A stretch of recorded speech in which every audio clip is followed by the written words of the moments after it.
Hello friends, welcome to my YouTube channel. आज की video में हम फंडामेंटल से रिलेटेड एक प्रोसीजर देखेंगे जिसका नाम है ट्रैकियोस्टमी। ट्रैकियोस्टमी होती क्या है? ट्रैकियोस्टमी, इसमें आप टू वर्ड्स देख सकते हो, एक आ गया आपका ट्रैकिया एंड आ गया एक ओस्टमी। ट्रैकिया मीन्स जो आपका सिंपली जो विंड पाइप रहता है उसको आप क्या बोलते हैं? ट्रैकिया बोलते हो, ठीक है। उसके बाद ओस्टमी का मीन्स क्या होता है? ओस्टमी मतलब होल करना, ठीक है। तो ट्रैकियोस्टमी प्रोसीजर में हम यही कर रहे हैं, सर्जिकल ओपनिंग कर रहे हैं हम। कहाँ? Into the trachea. ट्रैकिया में एक सर्जिकल ओपनिंग कर रहे हैं at the level of 2 and 3rd ring of trachea. जैसे आपका ये ट्रैकिया होते हैं, इसमें क्या होते हैं? रिंग्स रहते हैं, राइट। तो हमारी जो 2 एंड 3rd रिंग है, इसके बीच में हम क्या करते हैं? सर्जिकल ओपनिंग करते हैं, जिसको आप क्या बोलते हैं? ट्रैकियोस्टमी बोलते हैं। टू इस्टेब्लिश एयरवे को इस्टेब्लिश करने के लिए। It may be perform in case of emergency condition. इसको हम क्या कर सकते हैं? एमरजेंसी कंडीशन में भी परफॉर्म कर सकते हैं। When there is an acute airway obstruction, जब क्या हो? एक्यूट एयरवे ऑब्स्ट्रक्शन हो। और इट मे बी इलेक्टिवली मतलब पहले से डिसाइड है कि इस पेशेंट का क्या करना है? ट्रैकियोस्टमी करना है। To replace a temporary airway को रिप्लेस करने के लिए। It provided by endotracheal tube provide करके that has been replace for more than 10 to 14 days. ये कितने टाइम के लिए यूजफुल है? 10 to 14 डेज के लिए, ठीक है। इट मे बी टेम्परेरी और परमानेंट, टेम्परेरी भी हो सकती है और परमानेंट भी हो सकता है ट्रैकियोस्टमी, ठीक है। अब देखिए किस किस कंडीशन में हम ट्रैकियोस्टमी परफॉर्म करते हैं। फर्स्ट वन आता है आपका ऑब्स्ट्रक्शन इन अपर एयरवे। आपके अपर एयरवे में कोई ऑब्स्ट्रक्शन है, उस केस में कर सकते हैं। या फिर पेशेंट क्या है? एंडोट्रैकियल ट्यूब के लिए इंटॉलरेंस दिखा रहा है, मतलब वो टॉलरेट नहीं कर पा रहा है ईटी ट्यूब को। या फिर हेड, नेक एंड चेस्ट में कोई इंजरी है पेशेंट को, या फिर प्रोलॉन्ग टाइम से इंट्यूबेट है पेशेंट, उस कंडीशन में कर सकते हैं। या फिर लैरिंजियल कैंसर में आप क्या करते हो? लॉन्ग टाइम वाले के, ज़्यादा टाइम तक के लिए क्या करोगे? ट्रैकियोस्टमी करोगे। उसके बाद आता है या फिर न्यूरोलॉजिकल डिसऑर्डर पेशेंट में दिखा जा रहा है, एटसेट्रा में जैसे आपका पेशेंट का या फिर फेशियल बर्न है, वो क्या कर रहा है? मुंह से सांस नहीं ले पा रहा है, तो उस कंडीशन में भी आपका क्या होएगा? ट्रैकियोस्टमी करने की ज़रूरत होती है। अब हम देखते हैं इसके क्लासिफिकेशन, कौन कौन से डिफरेंट टाइप के क्लासिफिकेशंस हो सकते हैं। तो इसमें मेनली अकॉर्डिंग टू प्लेसमेंट दो आते हैं, एक हाई ट्रैकियोस्टमी और एक लो ट्रैकियोस्टमी। जैसे आपका क्या है? ट्रैकिया है, सेकंड एंड थर्ड में तो हम क्या कर रहे हैं? नॉर्मली कर रहे हैं सेकंड थर्ड में। लेकिन जब हाई ट्रैकियोस्टमी है तो वो ऊपर चल जाएगी। इट मीन्स हमारी हाई ट्रैकियोस्टमी में कहाँ हो रही है? फर्स्ट एंड सेकंड कार्टिलेज या फिर रिंग के बीच में, ठीक है, फर्स्ट एंड सेकंड। लो ट्रैकियोस्टमी मतलब इस ट्रैकियोस्टमी से नीचे, मतलब थर्ड एंड फोर्थ में, ठीक है। ये आप अपने नोट्स में लिख सकते हो। हाई ट्रैकियोस्टमी आपकी फर्स्ट एंड सेकंड में, एंड लो ट्रैकियोस्टमी कहाँ पे हो रही है? थर्ड एंड फोर्थ के बीच में, ठीक है। उसके बाद अकॉर्डिंग टू ड्यूरेशन देखते हैं, तो इसमें भी 2 टाइप्स आते हैं, एक टेम्परेरी हो गई और एक परमानेंट हो गई। टेम्परेरी कितने टाइम के लिए होती है? 2 to 3 वीक्स के लिए। जैसे कोई लैरिंज में क्या है? ऑब्स्ट्रक्शन है, लैरिंजियल ऑब्स्ट्रक्शन है, तो उस केस में क्या करते हैं? टेम्परेरी ट्रैकियोस्टमी करते हैं। परमानेंट किस केस में करेंगे? In case of laryngeal cancer, जो मैंने आपको बताया था, लॉन्ग टाइम के लिए करते हैं परमानेंट ट्रैकियोस्टमी। उसके बाद देखते हैं अकॉर्डिंग टू सिचुएशन। इसमें अभी आपके 2 टाइप्स आते हैं, इमरजेंट ट्रैकियोस्टमी एंड प्रोफाइलैक्टिव ट्रैकियोस्टमी। तो जैसे आप क्या देखेंगे, इधर साइड आप एमरजेंसी देख रहे हो। एमरजेंसी कौन सी कंडीशन होती है? एमरजेंट एंड प्रोफाइलैक्टिव, ठीक है। एमरजेंट में ये कब करते हैं? It done in fetal condition, जैसे फेटल कंडीशन है, कोई घातक कंडीशन है, तो उस केस में इसको करते हैं। जैसे एमरजेंसी अचानक से, ठीक है, किस लिए? टू सेव द लाइफ को सेव करने के लिए एमरजेंसी। तो ये कौन से कार्टिलेज में करते हैं? ये क्वेश्चन आता है। ये आप करते हो थर्ड एंड फोर्थ में। देखो जो हमारा सेकंड एंड थर्ड में करते हैं ना, वो मतलब थोड़ा डिफिकल्ट होता है, ठीक है। इसलिए जैसे फटाफट आपको कोई काम करना होगा तो आप क्या करोगे, थर्ड एंड फोर्थ में कर लेते हो। वैसे प्रोफाइल एक्टिव को हम प्री प्लान भी बोलते हैं, ठीक है, पहले से डिसाइडेड है, या फिर इलेक्टिव बोल सकते हो। तो इसको हम कहाँ करेंगे, सेकंड एंड थर्ड, क्योंकि पहले से डिसाइड एकदम फुर्सत है आपके पास करने के लिए, तो इसमें सेकंड एंड थर्ड में करेंगे, थर्ड के बीच में। ये आपका फर्स्ट प्रायोरिटी, अगर प्रायोरिटी बेस्ड क्वेश्चन है, फर्स्ट प्रायोरिटी यही जाएगी, सेकंड प्रायोरिटी आपकी इसमें भी थर्ड एंड फोर्थ जा सकती है, ठीक है, थर्ड एंड फोर्थ। इसमें आपका कौन सा टाइप का इंसिजन लगता है इमरजेंसी वाले में, इसमें आपका लगता है वर्टिकल, क्योंकि आपको जल्दी जल्दी ऑपरेशन करना है। अब देखो जैसे ये क्या है, ये स्पेस है, तो इसमें सिंपली ऐसा कट करना तो इजी होगा बजाय इसके। इसमें थोड़ा सा ऐसे इंसिजन लगाना किया है, थोड़ा डिफिकल्ट है, इसलिए इसमें क्या आता है आपका वर्टिकल इंसिजन, एंड इसमें आपका क्या आता है हॉरिजॉन्टल इंसिजन, ऐसे वाला, ठीक है। ये चीज़ें ध्यान रखनी है। जैसे आपका क्वेश्चन आता है क्या, most common site of tracheostomy, तो मोस्ट कॉमन साइट आपकी क्या होती है, मोस्ट कॉमन साइट वो आता है आपका सेकंड एंड थर्ड, ठीक है। वैसे अगर घुमा के दे दिया क्वेश्चन कि most common site use in clinical setting, clinical setting में कौन सा मोस्ट कॉमन साइट है, तो क्लिनिकली हम कौन सा करते हैं, थर्ड एंड फोर्थ क्लिनिकली, ठीक है। ऐसे ऐसे क्वेश्चन आ सकते हैं। उसके बाद देखते हैं ट्रैकियोस्टोमी ट्यूब के बारे में। ट्रैकियोस्टोमी ट्यूब होती क्या, tracheostomy tube are made of variety of medical grade materials like plastic, silicone, silver and stainless steel, या फिर जो मेटल होता है उससे बनी हुई होती है। तो इसमें आपको मेनली 2 टाइप्स के बारे में बताऊंगी, एक पीवीसी मतलब पॉलीविनाइल क्लोराइड से बनी हुई, और एक मेटल ट्रैकियोस्टोमी के बारे में बताऊंगी, ठीक है। 2 टाइप्स ऑफ ट्रैकियोस्टोमी। तो सबसे पहले देखते हैं पीवीसी पॉलीविनाइल क्लोराइड वाली ट्रैकियोस्टोमी के बारे में। तो ये क्या है, आपकी मॉडर्न ट्रैकियोस्टोमी है। अभी मैं आपको इसकी इमेज भी बताऊंगी। It provide more comfort to patient through its soft and flexible characteristic, क्योंकि क्या होती है, बहुत सॉफ्ट होती है, फ्लैक्सीबल होती है, इसलिए क्या होती है, मोर कंफर्टेबल होती है पेशेंट के लिए, ठीक है। ये केमिकली एंड वाटर के लिए भी रेजिस्टेंस है, इजी टू स्ट्राइल, इसको हम क्या करते हैं, इजी मतलब बहुत आसान तरीके से हम इसको स्ट्राइल कर सकते हैं, लेकिन इसमें क्या होते हैं, मोर चांसेस होते हैं इन्फेक्शन के, ठीक है। ये भी क्या होती है, मेनली 2 टाइप्स की होती है, एक कफ्ड होती है, एक अनकफ्ड होती है।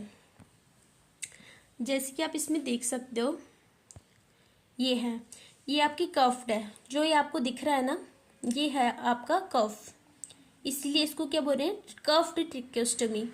और इसमें आपको दिख रहा है ऐसा ऐसा, इसमें कुछ नहीं है, इसलिए ये क्या हो गई, अनकफ्ड ट्रैकियोस्टोमी, ठीक है। इसमें आपका क्या होता है, पायलट बैलून होता है, इसी के थ्रू क्या होता है, हम एयर पास करते हैं, ये क्या होता है, हमारा बैलून इन्फ्लेट होता है। जो ये कफ वाली है, आप इसको किस में यूज़ करोगे, ये आपका मेनली एडल्ट में यूज़ होता है। ये मतलब इसका काम क्या होता है, इस बैलून का, ये क्या करती है, इसको अपनी जगह में सिक्योर करने में हेल्प करती है। इसके नेक्स्ट स्लाइड में इसके पूरे मतलब इम्पोर्टेंस है। और अनकफ्ड में बस आप इतना से ध्यान रख सकते हो, ये क्या होती है, हमारी चिल्ड्रंस में यूज़ होती है। क्यों, क्योंकि जो चाइल्ड्स होते हैं हमारे, उनका जो ट्रैकिया होता है वो क्या होता है, छोटा है, इसलिए उसमें हम क्या कर सकते हैं, बैलून वाला यूज़ नहीं कर सकते हैं, ठीक है। इसमें एक यही चीज़ ध्यान रखनी है। और नेक्स्ट स्लाइड में देखते हैं।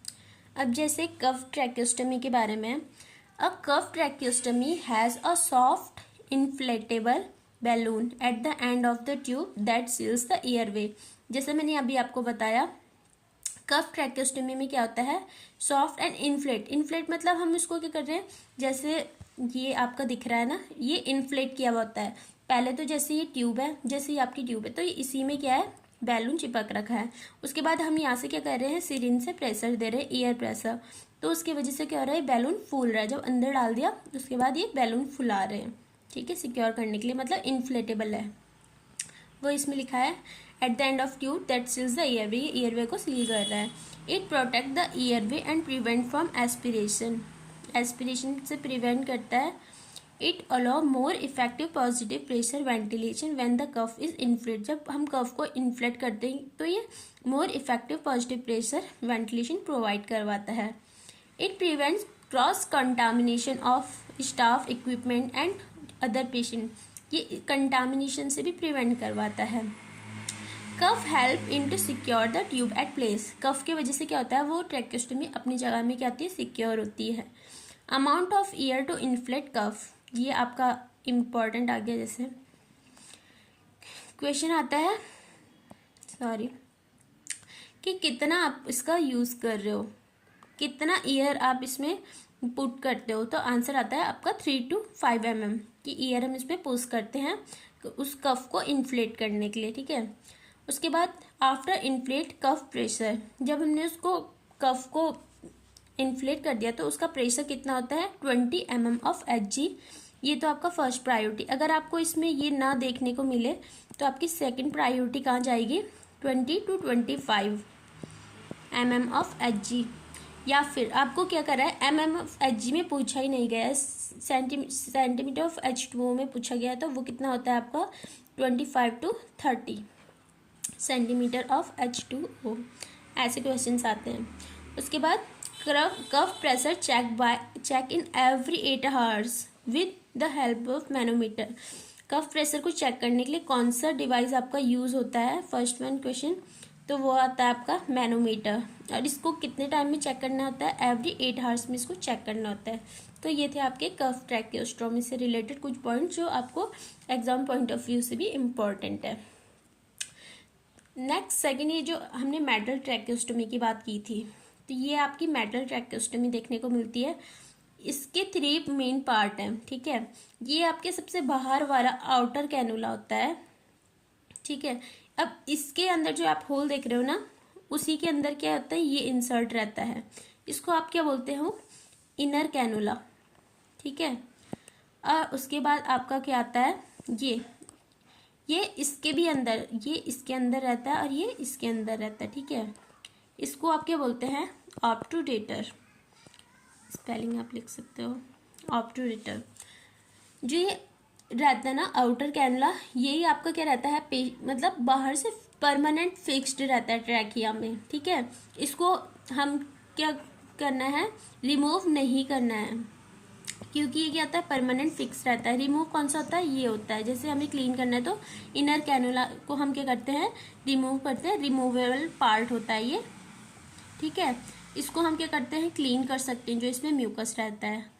अब ऑब्टूरेटर का काम क्या है, ये हमारा एक स्टिलेट के तरह होता है। ये क्या करता है, हमारे ट्यूब को इंसर्जन में एंड रिमूवल में हेल्प करता है ये ऑब्टूरेटर। अब इनर कैनुला की हम केयर कैसे करते हैं, तो सबसे पहले जैसे हमने ट्रैकेस्टोमी लगाई तो उसके फर्स्ट 24 आवर, ये आपके गलत आ गया यहाँ पे, तो यहाँ पे फर्स्ट 24 आवर में क्या करना है, एवरी 30 मिनट में क्या करना है, इसको रिमूव करना है एंड क्लियर करना है कैनुला को 30 मिनट में, ठीक है। उसके बाद जो आपके नेक्स्ट 24 to 48 आवर्स है, उसमें आपको करना है, इसको एवरी 2 to 4 आवर में रिमूव करना है और क्लीन करना है, ठीक है।